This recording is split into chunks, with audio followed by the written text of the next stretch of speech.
Good afternoon. I'm Kim Christensen along with Tom Green. We're following a lot of breaking news today, but we have been waiting for this day for a long time.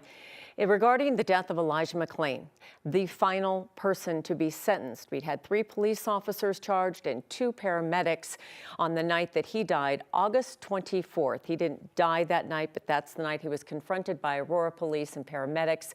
And he was held down. He was stopped for not doing anything wrong, but he was injected with ketamine that ultimately led to his death. Yeah, August 24th, it was 2019, so nearly 5 years ago, but that third and final sentencing came down just minutes ago in the Adams County courtroom where Jeremy Cooper, the now former Aurora Fire Rescue paramedic, was in fact sentenced by Judge Mark Warner to 4 years of probation. He'll also have 14 months of work release and 100 hours of community service. The other paramedic in this case received a 5-year sentence. Right. This was after being found guilty 4 months ago of criminally negligent homicide. He'd been working along with paramedic Peter Cichuniec, who was also sentenced, as Kim was alluding to. But to say this brings it to a close, to an end, is hard to say, because this case for 5 years now has caught the attention, the eyes of so many. And now with Jeremy Cooper's sentencing today, as far as the legal system, barring challenges, that is the end of these 5 who face charges. And yet, if you talk to Elijah's mom, she will say justice has never been served. It has led to some police reforms, but there's still something that she will continue to fight. Her heart is broken and will never be the same. Of course, this was an incident that happened. It started August 24th of 2019. But it really didn't get a lot of traction until the George Floyd protests seemed to change the lens with which everyone viewed police contacts like this. And it was then that the state got involved, saying there would in fact be prosecutions. Those prosecutions have now completed with the sentencing today of Jeremy Cooper. Let's listen as Judge Warner sentenced Jeremy Cooper just a few minutes ago in Adams County. In this case, the court, in weighing all of those factors, is going to impose the following sentence. The court's going to impose a 4-year probationary sentence. As a determined condition of that probationary sentence, Mr. Cooper will serve 14 months in a work release program. He will complete 100 hours of useful public service. Again, that just minutes ago. Our Jeremy Hahola is there in Adams County and joins us now with more on the sentencing today of Jeremy Cooper. Jeremy? Yeah, that's right, guys. I think we may want to go live to Sheneen McClain behind me here if we want to go live to her. She's just starting to talk. Can we take that signal? Because I think she's saying some pretty powerful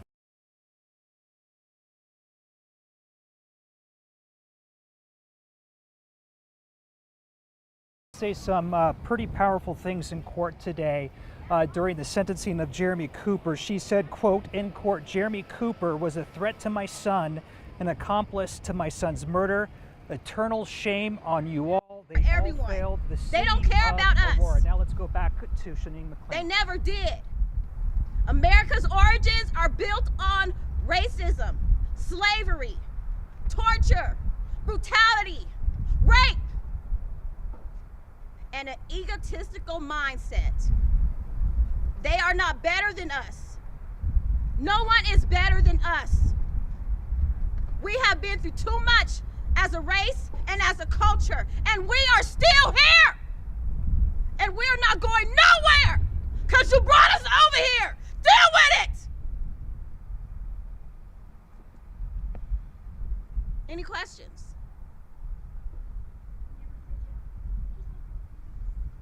All right. Have a good day.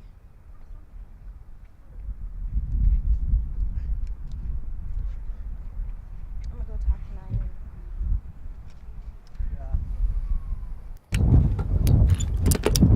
Okay, we're going to come back to me, I guess. Like, those very, emotional words from the mother of Elijah McClain, who was 23 years old when he was when he died. This is the culmination of the prosecution of 5 men who were indicted back in 2021, and today essentially is the last sentencing of the 5 men who were prosecuted in Colorado's judicial system when it comes to the death of Elijah McClain. You'll remember you had 3 officers who were prosecuted. One of those officers was convicted, and that was Randy Rodema, facing 14 months, and he's serving his jail time right now. Two other officers were acquitted. That was Nathan Woodyard and Jason Rosen. Then you had Peter Cichuniec, who was convicted of criminally negligent homicide. He's the other paramedic in this case. He was sentenced to 5 years in prison. And then finally today, the fifth man to be sentenced or to be prosecuted, his sentencing 14 months in a work release program, which means he will be able to go out to the world, work during his sentence, and then have to report back to jail. On top of that, he'll also be serving 4 years of probation. Give Jeremy Cooper, the paramedic here, the former paramedic, until June 7th to report to jail. So there is a few weeks for him to get ready for that. I counted about 10 people who did speak on his behalf in court, from fellow paramedics to his wife, who all testified for him, saying that he was a man of good character. The judge even agreed that there's no reason to believe that he's going to reoffend, or that there's any reason to sentence him to a sentence because he needs to be reformed. The judge believed that Cooper is a man of good character. However, he did say that Elijah McClain did not need to die. This was an unnecessary death. So we'll have more at 4 o'clock and 5 o'clock. Back to you guys. Yeah, there's a lot to cover here from listening to Judge Warner's sentencing, where he referenced a lot of cases, rather famous cases, as far as people who were thrown into a terrible position in front of someone's death and how they were held accountable. And there was a broad range, from skiers to hunters to plastic surgeons to you name it. And he was Another trying to find officer who was driving impaired, and driving 100 miles an hour, going to a call, rather. But when you think about it, Peter Cichuniec was Jeremy's supervisor. So he was convicted of more charges than Jeremy Cooper was. He was convicted of criminally negligent homicide. But if you talk to Sheneen, the way he was failed, Elijah, completely by police and paramedics and everybody that responded that night to a call of just someone acting suspicious. When you see and hear Sheneen McClain, there have been many different, I won't say moods, but the way she's presented herself has changed at the end of each of these trials, from frustrated and angry, today very angry, to broken, and obviously, the idea of losing your son 5 years ago for no reason. But the other case that's pending up in Clear Creek County, involving Officer Andrew Buin and the death of Christian Glass, it brings to mind how these parents are suddenly thrust into being the voices of children who are gone. Simon and Sally Glass have had to speak for Christian Glass because he died that night near Georgetown. And for these parents, you understand where that comes from, where that anger, where that emotion, even 5 years later, I don't think it's hard to imagine that it would ever leave you. And when you think of them being in court, and Sheneen has talked about that a lot, she had to go through this 5 times, basically. Well, pushed to get it into court, and then once in court. And then to go through this and hear how your child died over and over and over again is traumatizing enough.